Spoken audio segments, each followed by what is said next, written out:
Waalaikumsalam warahmatullahi wabarakatuh. Sebelumnya saya berterima kasih atas kesempatan yang diberikan.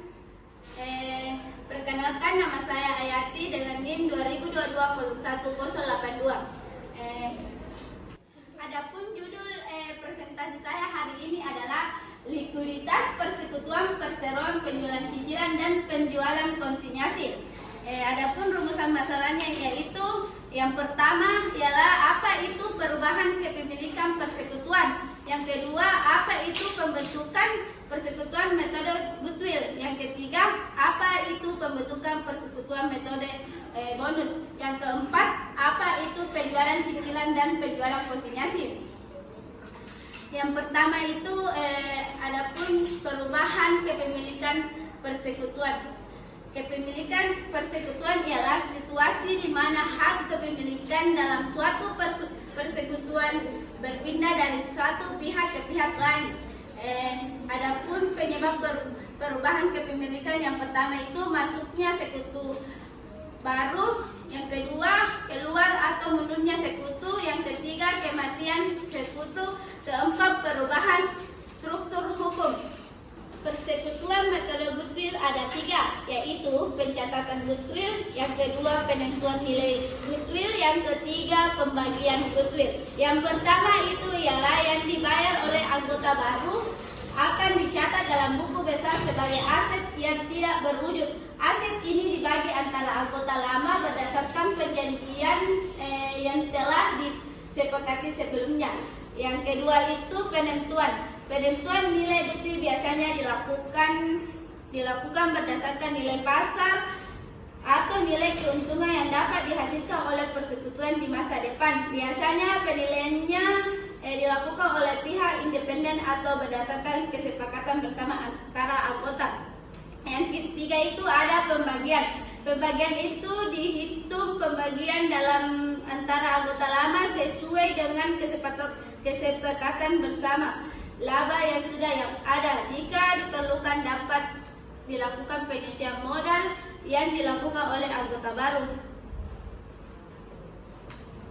Yang ketiga itu pembentukan persekutuan menggunakan metode bonus.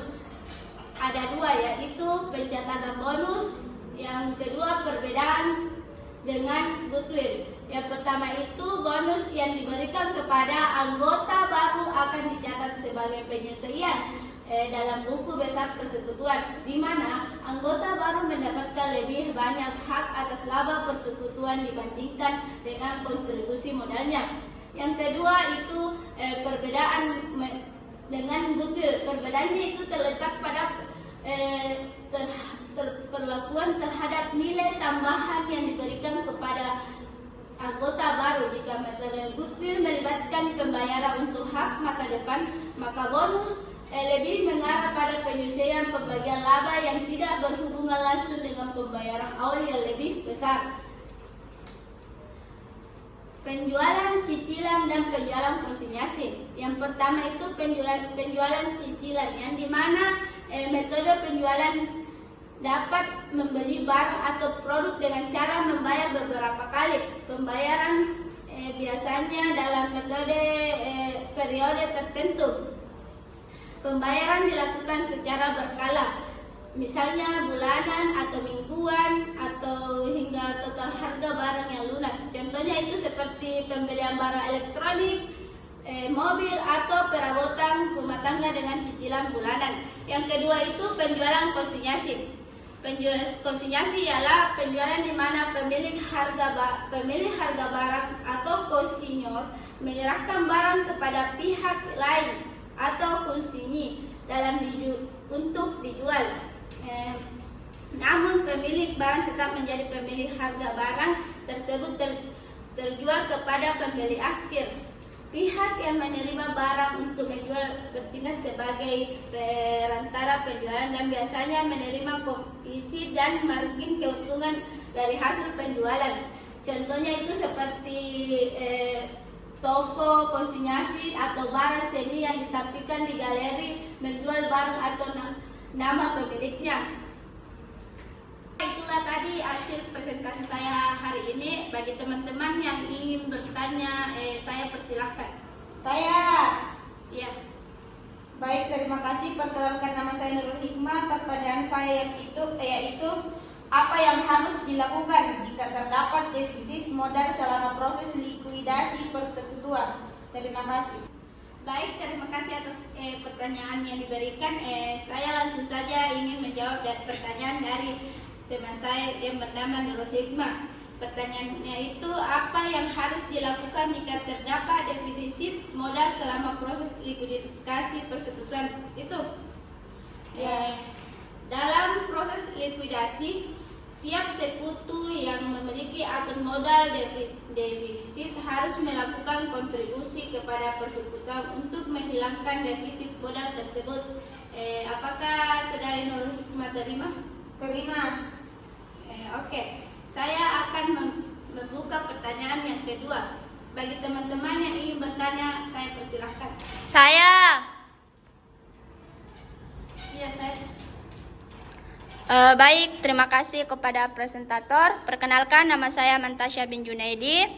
Adapun pertanyaan saya yang dimana, apa perbedaan likuidasi persekutuan dengan pembubaran persekutuan? Terima kasih atas pertanyaan yang diberikan kepada saya. Pertanyaan itu, apa perbedaan likuidasi persekutuan dengan pembubaran persekutuan? Apakah benar? Ya.